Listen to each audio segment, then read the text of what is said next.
بسم اللہ الرحمن الرحیم۔ پیش خدمت ہے کہانی امرو اور شہزادی گلاب۔ کھٹکے کی آواز سن کر امرو کی بے اختیار آنکھیں کھل گئیں۔ کمرے میں مشعل بجھی ہوئی تھی، جس کی وجہ سے کمرے میں گھپ اندھیرا چھایا ہوا تھا۔ امرو کو یوں محسوس ہوا جیسے اس کے علاوہ بھی اس کمرے میں کوئی موجود ہے۔ امرو نے فوراً سرہانے کے نیچے ہاتھ لے جا کر ایک خنجر کو پکڑ لیا، جو حفاظت کے پیش نظر ہمیشہ سرہانے کے نیچے رکھ کر سوتا تھا۔ اس کے پوچھنے پر جواب میں اسے کوئی آواز سنائی نہ دی۔ وہ فوراً اٹھ کر بیٹھ گیا۔ میں پوچھ رہا ہوں کون ہے یہاں؟ امرو نے اندھیرے میں آنکھیں پھاڑتے ہوئے کہا۔ دوسرے لمحے اس نے ایک سائے کو تیزی سے دروازے کی طرف لپکتے دیکھا۔ ٹھہرو، رک جاؤ، کون ہو تم؟ امرو نے چیختے ہوئے کہا اور اچھل کر بستر سے نیچے آ گیا، اور جوتے پہنے بغیر ہی وہ تیزی سے دروازے کی طرف دوڑا۔ لیکن باہر نکلتے ہی وہ ٹھٹک گیا، کیونکہ باہر گہرا اندھیرا تھا۔ عام حالات میں اس کے محل کے راہداریوں میں مشعلیں جلتی رہتی تھیں، مگر اس وقت راہداریوں کی تمام مشعلیں بجھی ہوئی تھیں۔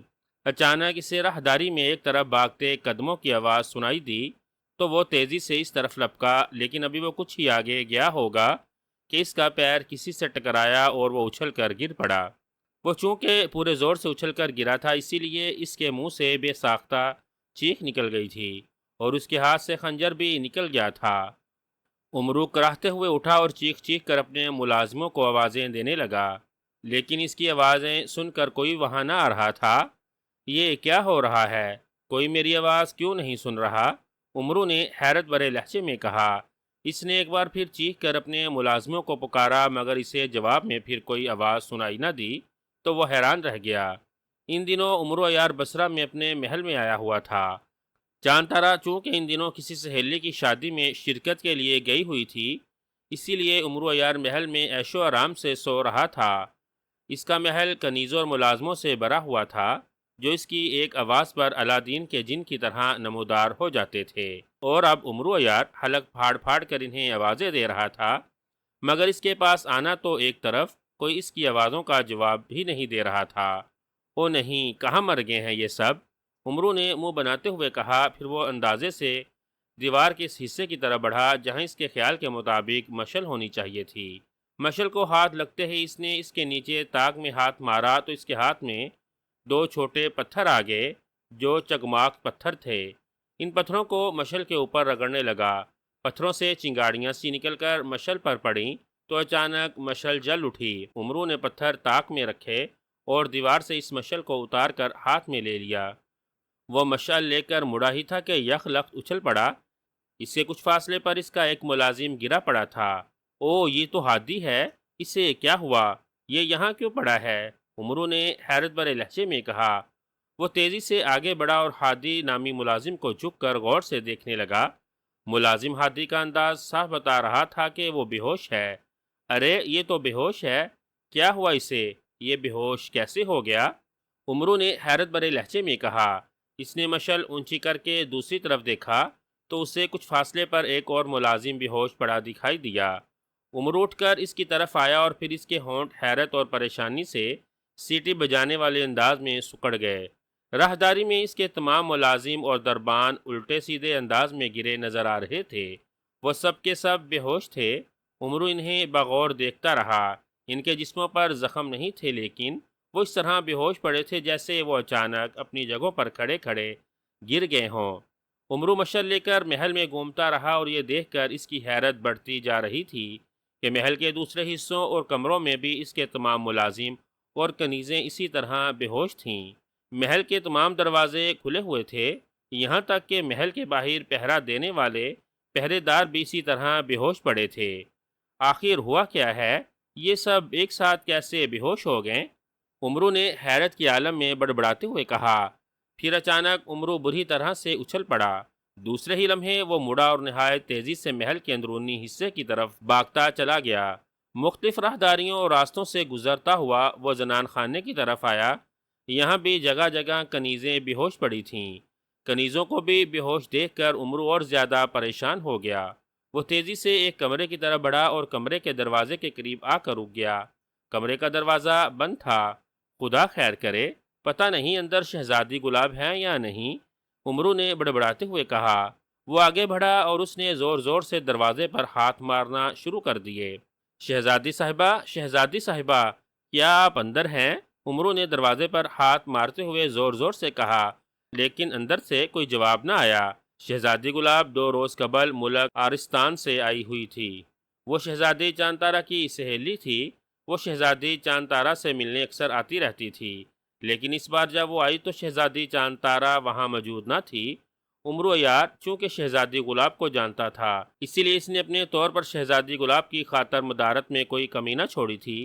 شہزادی گلاب کا ارادہ تھا کہ جب تک شہزادی چاند طارہ واپس نہیں آ جاتی وہ اس کا وہیں رک کر انتظار کرے گی، جس پر عمرو عیار کو بھلا کیا اعتراض ہو سکتا تھا۔ اس نے شہزادی گلاب کو زنان خانے میں ٹھہرا دیا تھا اور بہت سی کنیزوں کو اس کی خدمت پر مامور کر دیا تھا۔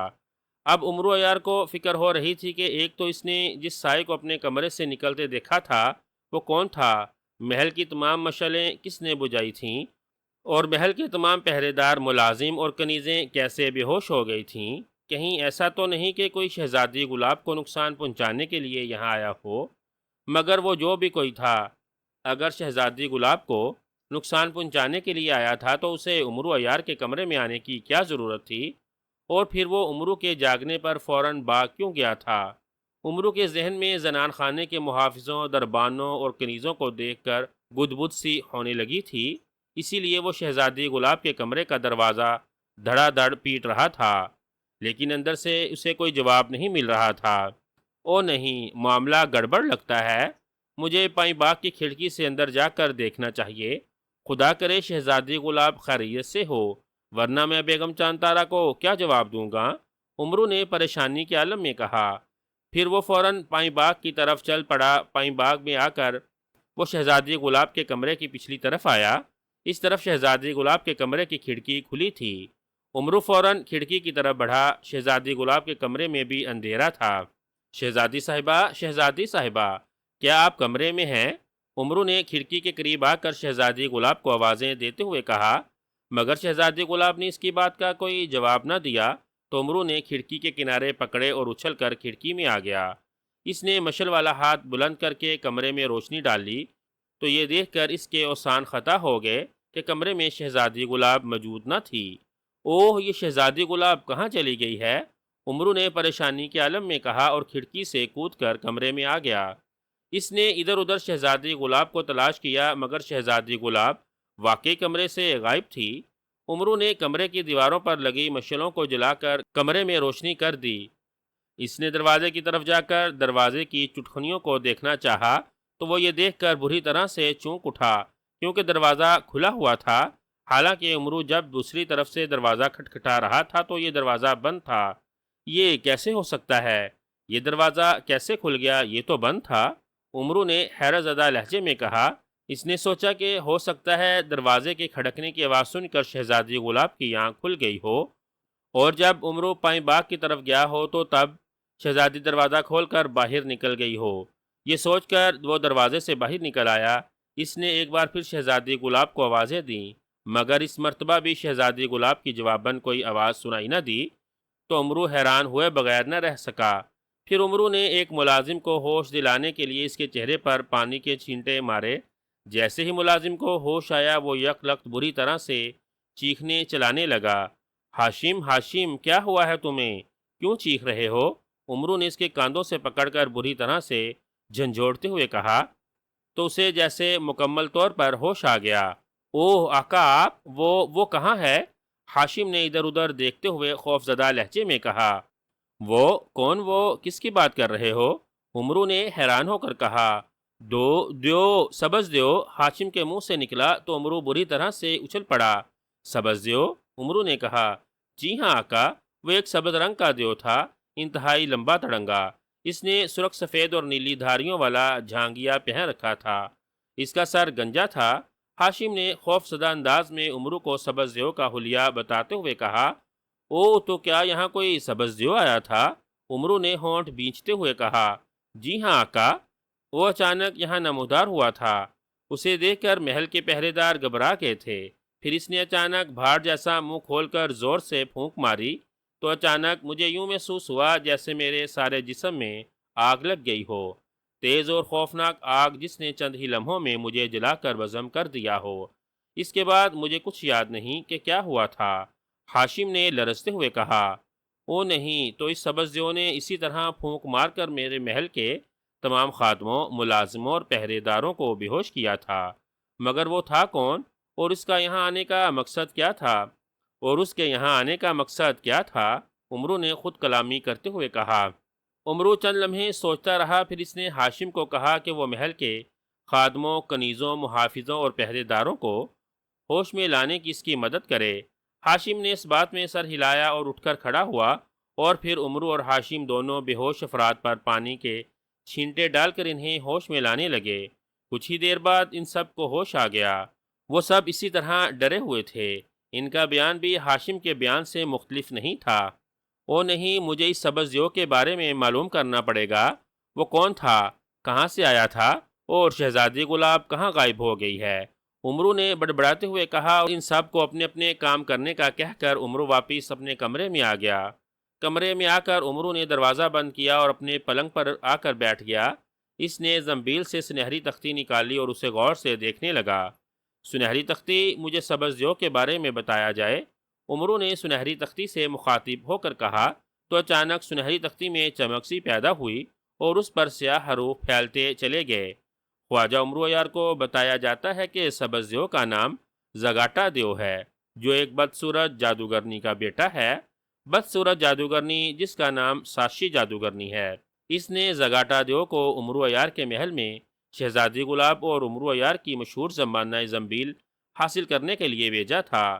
زگاٹا دیو نے محل میں آ کر پھونک مار کر تمام محافظوں، خادموں اور پہرے داروں کو بے ہوش کیا، اور پھر عمرو عیار کے کمرے میں آ گیا کہ وہ عمرو عیار کی زنبیل حاصل کر سکے۔ لیکن یہ اتفاق ہی تھا کہ عمرو عیار نے اپنی زنبیل رات سونے سے قبل اپنے کاندھے سے اتاری نہیں تھی، اسی لیے وہ بچ گئی۔ اگر معمول کے مطابق عمرو عیار زنبیل کاندھے سے اتار کر دیوار کی کنٹی سے لگا دیتا تو زگاٹا دیو آسانی سے اسے لے کر نکل گیا ہوتا۔ اس سے پہلے کہ زگاٹا دیو عمرو عیار کے کاندھے سے اس کی زنبیل اتارنے کی کوشش کرتا، عمرو عیار کی آنکھ کھل گئی۔ ساشی جادوگرنی نے زگاٹا دیو کو سختی سے حکم دیا تھا کہ زگاٹا دیو کسی بھی صورت میں عمرو عیار کا سامنا نہیں کرے گا۔ اگر اس کا اور عمرو عیار کا سامنا ہو گیا تو عمرو عیار اسے ہمیشہ کے لیے اپنی زنبیل میں قید کر لے گا۔ جب عمرو عیار کی آنکھ کھلی تو زگاٹا دیو عمرو کے کمرے سے بھاگ نکلا اور فوراً شہزادی گلاب کے کمرے میں چلا گیا۔ عمرو عیار جب شہزادی گلاب کے کمرے کا دروازہ دھڑ دھڑا رہا تھا تو زگاٹا دیو اس وقت کمرے میں ہی تھا۔ جب عمرو عیار شہزادی گلاب کے کمرے میں داخل ہونے کے لیے پائیں باغ کی طرف گیا تو سبز دیو دروازہ کھول کر فوراً شہزادی گلاب کو لے کر نکل گیا، جسے اس نے پھونک مار کر بے ہوش کر رکھا تھا۔ ان الفاظ کے ساتھ ہی سنہری تختی صاف ہو گئی۔ اوہ، تو یہ بات ہے، عمرو نے ساری بات سمجھ کر ہونٹ بھینچتے ہوئے کہا۔ سنہری تختی، ساشی جادوگرنی کون ہے، اور اس نے شہزادی گلاب کو کیوں اغوا کیا ہے، اور وہ میری زنبیل کیوں حاصل کرنا چاہتی ہے؟ عمرو نے ایک بار پھر سنہری تختی سے پوچھا۔ زگاٹا دیو اس جادوگرنی کا بیٹا ہے۔ ساشی جادوگرنی کے پاس ایک نیلے رنگ کی جادوئی ہڈی ہے۔ وہ اپنے تمام جادو اس نیلی ہڈی سے کرتی ہے۔ ایک دن اس کا منہ بولا بیٹا جو انسان تھا اس سے کسی بات پر جھگڑ رہا تھا تو ساشی جادوگرنی نے غصے میں آ کر اس پر نیلی ہڈی سے جادو کر دیا، جس سے اس کا بیٹا لمبا تڑنگا اور خوفناک دیو بن گیا۔ ساشی جادوگرنی چونکہ اپنا چلایا ہوا جادو ختم نہیں کر سکتی تھی، اسی لیے وہ اپنے بیٹے کو دیو بنتا دیکھ کر گھبرا گئی۔ اس نے ہر ممکن کوشش کی کہ کسی طرح وہ اپنے بیٹے کو پھر سے انسان بنا سکے، مگر اسے کامیابی نہ ہوئی۔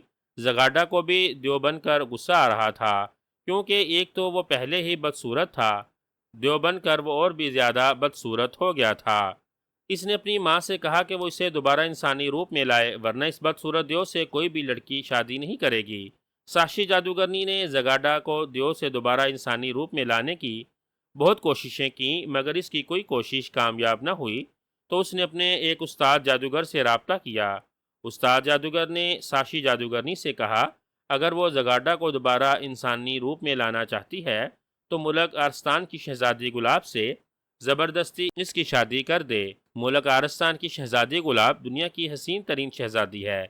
اگر اس حسین شہزادی کی شادی بدصورت دیو سے کر دی جائے تو زغاڈا نہ صرف دوبارہ اپنے اصلی روپ میں آ جائے گا بلکہ وہ بھی شہزادی گلاب جیسا خوبصورت ہو جائے گا۔ یہ سن کر ساشی جادوگرنی اور زغاڈا بے حد خوش ہوئے۔ زغاڈا نے فیصلہ کر لیا کہ وہ ہر صورت میں شہزادی گلاب کو حاصل کرے گا۔ اس نے استاد جادوگر سے شہزادی گلاب کے بارے میں پوچھا تو استاد جادوگر نے بتایا کہ شہزادی گلاب ان دنوں بصرہ میں عمرو عیار کی بیوی شہزادی چاند تارا سے ملنے گئی ہوئی ہے۔ اسے حاصل کرنے کے لیے زغاڈا دیو کو وہیں جانا پڑے گا۔ ساتھ ہی استاد جادوگر نے زغاڈا کو عمرو عیار اور اس کی زنبیل کے بارے میں بھی بتایا، جس پر زغاڈا نے کہا وہ نہ صرف وہاں سے شہزادی گلاب کو حاصل کرے گا بلکہ عمرو عیار سے اس کی زنبیل بھی چھین لائے گا، تاکہ بعد میں اگر عمرو عیار اس کی تلاش میں نکلے تو وہ کبھی بھی اس تک نہ پہنچ سکے۔ سنہری تختی نے عمرو عیار کو تفصیل بتاتے ہوئے کہا، او نہیں تو کیا اب زغاڈا زبردستی شہزادی گلاب سے شادی کر لے گا؟ عمرو نے پریشان ہوتے ہوئے کہا، ہاں عمرو عیار، یہ سچ ہے۔ زغاڈا کیونکہ انسان سے دیو بنا ہے اسی لیے وہ زبردستی شہزادی گلاب سے شادی کر سکتا ہے۔ سنہری تختی نے جواب دیا تو عمرو عیار اور زیادہ پریشان ہو گیا۔ اوہ یہ تو بہت غلط ہو گیا سنہری تختی، مجھے بتایا جائے کہ میں زغاڈا اور اس کی ماں ساشی جادوگرنی تک کیسے پہنچ سکتا ہوں اور ان کے چنگل سے شہزادی گلاب کو کیسے چھڑا سکتا ہوں۔ عمرو نے کہا تو سنہری تختی پر سے پہلے حروف غائب ہوئے اور ان کی جگہ نئے حروف ابھر آئے۔ عمرو یار کو اس مہم پر کراماتی چیزوں کا استعمال کرنا ہوگا۔ سنہری تختی پر لکھے الفاظ پڑھ کر عمرو نے اس بات میں سر ہلایا۔ او ٹھیک ہے، مجھے واقعی یہ کام فوراً کرنا ہوگا۔ اگر زغاڈا نے شہزادی گلاب سے زبردستی شادی کر لی تو میں ملک آرستان کے بادشاہ اور اپنی بیوی چاند تارا سے کیا کہوں گا کہ میں اپنے پاس آئی ہوئی ایک مہمان کی بھی حفاظت نہیں کر سکا۔ عمرو نے بڑبڑاتے ہوئے کہا۔ وہ چند لمحے سوچتا رہا، پھر اس نے کمرے کے دوسرے حصے میں جا کر جلدی جلدی اپنا لباس تبدیل کیا اور واپس اسی کمرے میں آ گیا۔ اس نے کمرے سے باہر آ کر باہر موجود دربانوں سے کہا کہ وہ صبح دیر تک سوتا رہے گا، اسی لیے جب تک وہ خود نہ جاگے اسے جگانے کے لیے کوئی اس کے کمرے میں نہ آئے اور نہ کوئی دروازہ کھٹکھٹائے۔ دربان عمرو کو نئے لباس میں دیکھ کر حیران ضرور ہوئے تھے، مگر اپنے مالک کے آگے وہ بھلا کیسے بول سکتے تھے؟ انہوں نے اس بات میں سر ہلائے تو عمرو دوبارہ اپنے کمرے میں آ گیا۔ اس نے دروازہ بند کر کے دروازے کو اندر سے کنڈی لگا دی، پھر اس نے زنبیل سے ایک سرخ نگ والی انگوٹھی نکال کر اپنے دائیں ہاتھ کی تیسری انگلی میں پہن لی اور آنکھیں بند کر لیں۔ سرخ نگینے والی انگوٹھی مجھے اسی جگہ پہنچا دو جہاں ساشی جادوگرنی اور اس کا بیٹا زغاڈا جن رہتے ہیں، عمرو نے کہا۔ اسی لمحے اسے ایک زوردار جھٹکا لگا۔ ایک لمحے کے لیے عمرو کے پیروں کے نیچے سے زمین نکلی۔ عمرو بری طرح لڑکھڑا گیا۔ اس سے پہلے کہ وہ گر پڑتا اچانک اس کے پیروں کے نیچے ٹھوس زمین آ گئی اور عمرو یار گرتے گرتے سنبھل گیا۔ عمرو یار، اوہ یہ عمرو یار کہاں سے آ گیا؟ اچانک عمرو یار کو ایک چیختی ہوئی آواز سنائی دی تو عمرو نے فوراً آنکھیں کھول دیں۔ اس نے دیکھا کہ وہ ایک صحرا میں کھڑا تھا جہاں ہر طرف ریت کے ٹیلے دکھائی دے رہے تھے۔ آسمان پر زرد، سبز، سرخ اور نیلے رنگ کا غبار سا پھیلا ہوا تھا۔ عمرو یار کے سامنے ایک بد شکل بڑھیا کھڑی تھی جس نے سیاہ رنگ کا لباس پہن رکھا تھا۔ اس کی آنکھیں پھٹی پھٹی اور خوفناک تھیں۔ بڑھیا کے گلے میں موٹے موٹے موتیوں والی 3 مالائیں نظر آ رہی تھیں اور اس کے ہاتھ میں نیلے رنگ کی ایک بڑی سی ہڈی تھی۔ تو تم ہو ساشی جادوگرنی؟ عمرو نے اس بڑھیا کو دیکھ کر غصیلے لہجے میں کہا۔ اس نے فوراً زنبیل سے تلوار حیدری نکال کر ہاتھ میں لے لی۔ ہاں میں ساشی جادوگرنی ہوں، مگر تم یہاں کیسے پہنچ گئے؟ میں نے اس جادوئی صحرا میں بے شمار جادوئی حصار پھیلا رکھے ہیں جن سے گزرنا بڑے بڑے جادوگروں کے لیے بھی ناممکن ہے۔ پھر تمہیں تو یہاں آتے ہی جل کر بزم ہو جانا چاہیے تھا، ساشی جادوگرنی نے حیرت سے عمرو کو دیکھتے ہوئے کہا۔ تو عمرو یار بے اختیار مسکرا دیا۔ عمرو نے سرخ نگ والی جو انگوٹھی پہن رکھی تھی اس کی مدد سے وہ لمحوں میں کہیں سے کہیں جا سکتا تھا۔ اس کے ساتھ ساتھ اس سرخ نگ والی انگوٹھی میں تلسم شکن خاصیت بھی تھی جس سے اس پر کوئی جادو اثر انداز نہیں ہوتا تھا۔ یہی وجہ تھی کہ ایک تو عمرو یار فوراً اس جادو صحرا میں پہنچ گیا تھا، دوسرا اس پر ساشی جادوگرنی کے جادو حصاروں کا کوئی اثر نہیں ہوا تھا۔ میں عیارالزماں موت جادوگراں ہوں ساشی جادوگرنی، تمہارا کوئی جادو میرا کچھ نہیں بگاڑ سکتا۔ کہاں ہے تمہارا بیٹا؟ اسے یہاں بلاؤ، وہ میرے محل سے میری مہمان شہزادی گلاب کو اٹھا لایا ہے۔ ایسا کر کے اس نے میری غیرت کو للکارا ہے، میں اسے زندہ نہیں چھوڑوں گا۔ میں تمہیں اور تمہارے بیٹے کو ہلاک کر کے یہاں سے شہزادی گلاب کو واپس لے جاؤں گا، عمرو نے غصیلے لہجے میں کہا۔ او نہیں، تم میرا اور میرے بیٹے کا کچھ بھی نہیں بگاڑ سکتے عمرو یار، تم نے یہاں آ کر بہت بڑی غلطی کی ہے، اب تم یہاں سے زندہ بچ کر نہیں جاؤ گے، ساشی جادوگرنی نے غراتے ہوئے کہا۔ اس نے فوراً نیلی ہڈی عمرو کی طرف کر کے جھٹکی تو اچانک نیلی ہڈی کے سرے سے چنگاریاں سی نکل کر عمرو عیار پر پڑیں۔ ایک لمحے کے لیے عمرو عیار کا جسم ان چنگاریوں میں چھپ سا گیا، مگر جب چنگاریاں غائب ہوئی تو ساشی جادوگرنی عمرو یار کو اپنی جگہ زندہ سلامت دیکھ کر بری طرح سے اچھل پڑی۔ کیا مطلب، تم جل کر راکھ کیوں نہیں ہوئے؟ ساشی جادوگرنی نے ہکلا کر کہا۔ وہ زور زور سے نیلی ہڈی کو عمرو یار کی طرف جھٹکنے لگی اور عمرو پر جادوئی وار کرنے لگی، لیکن تلسم شکن انگوٹھی کی وجہ سے اس کا کوئی وار کارگر نہیں ہو رہا تھا۔ یہ دیکھ کر ساشی جادوگرنی بکھلا گئی۔ اوہ، تم بہت خطرناک ہو عمرو یار، ٹھہرو میں اپنے بیٹے کو بلاتی ہوں، وہ طاقتور دیو کے روپ میں تمہیں ایک لمحے میں اپنے پیروں تلے کچل دے گا۔ ساشی جادوگرنی نے کہا۔ بلاؤ بلاؤ اسے، دیکھتا ہوں تمہارا بیٹا مجھے کیسے کچلتا ہے، عمرو نے کہا تو ساشی جادوگرنی نے زور سے زگاڈا دیو کو آواز دی تو اچانک ایک زوردار جھماکہ ہوا اور دھم کی آواز سنائی دی، جیسے کوئی طاقتور دیو اچانک زمین پر کودا ہو۔ دوسرے لمحے وہاں ایک سبز رنگ کا لمبا تڑنگا اور خوفناک دیو نمودار ہو گیا۔ اس کا سر گنجا تھا اور اس دیو نے مختلف رنگوں کی دھاریوں والا جھانگیا پہن رکھا تھا۔ دیو جیسے ہی وہاں نمودار ہوا، اس کی زوردار دھمک سے عمرو عیار یک لخت اچھل کر گر پڑا۔ کیوں بلایا ہے اماں مجھے؟ دیو نے دونوں ہاتھ سینے پر باندھ کر ساشی جادوگرنی کے سامنے جھکتے ہوئے کہا۔ عمرو عیار، زگاڈا بیٹے عمرو عیار آ گیا ہے، اسے کچل دو، فوراً اپنے پیروں کے نیچے کچل دو، ساشی جادوگرنی نے چیختے ہوئے کہا۔ عمرو عیار کا نام سن کر زگاڈا دیو بری طرح چونک پڑا۔ اسی لمحے عمرو نے زنبیل سے ایک ڈنڈا نکالا اور دوسرے ہاتھ میں تلوار لیے اٹھ کھڑا ہوا۔ اس سے پہلے کہ زگاڈا دیو عمرو عیار پر حملہ کرتا، عمرو نے ڈنڈا ساشی جادوگرنی کی طرف اچھال دیا۔ افلاطون ڈنڈے، اس جادوگرنی کو ہلاک کر دو، عمرو نے کہا تو ڈنڈا اڑتا ہوا ساشی جادوگرنی کی طرف بڑھا۔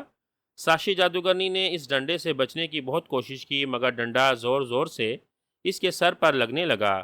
ساشی جادوگرنی کے حلق سے زوردار چیخیں نکلنے لگیں، وہ ادھر ادھر بھاگنے لگی، مگر وہ جس طرف جاتی ڈنڈا بھی اسی طرف بڑھ جاتا اور تواتر اس کے سر پر برسنے لگتا۔ ادھر عمرو نے فوراً زگاڈا دیو کے پیروں پر تلوار حیدری مار دی۔ زگاڈا دیو کا پاؤں کٹا تو وہ چیختا ہوا نیچے گر گیا۔ عمرو فوراً چھلانگ لگا کر اس کے سر کی طرف آیا اور پلک جھپکنے میں تلوار حیدری سے اس کا سر کاٹ دیا۔ ادھر ڈنڈے نے بھی ساشی جادوگرنی کے سر کا برکس نکال دیا تھا۔ جیسے ہی وہ دونوں ہلاک ہوئے، اچانک وہاں جھماکہ ہوا اور ان دونوں کی لاشیں غائب ہو گئیں، اور وہاں اچانک شہزادی گلاب نمودار ہو گئی، جو بے حد حیران تھی کہ کہاں ہے وہ۔ عمرو نے اسے مختصر طور پر ساری صورتحال بتائی تو اس نے عمرو کا بے حد شکریہ ادا کیا۔ عمرو بھی خوش تھا کہ اس نے بر وقت شہزادی گلاب کو ظالم جادوگرنی اور اس کے بیٹے سے بچا لیا تھا، ورنہ شاید اسے واقعی اپنی بیوی چاند تارا اور بادشاہ آرستان سے شرمندہ ہونا پڑتا۔ عمرو نے لپک کر زمین پر پڑا اپنا افلاطون ڈنڈا اٹھایا اور اسے زنبیل میں ڈال لیا، پھر شہزادی گلاب کا ہاتھ پکڑا اور اسے آنکھیں بند کرنے کو کہا۔ شہزادی گلاب نے آنکھیں بند کیں تو عمرو اسے سرخ نگ والی انگوٹھی کی مدد سے لے کر غائب ہوا اور واپس اپنے محل میں پہنچ گیا۔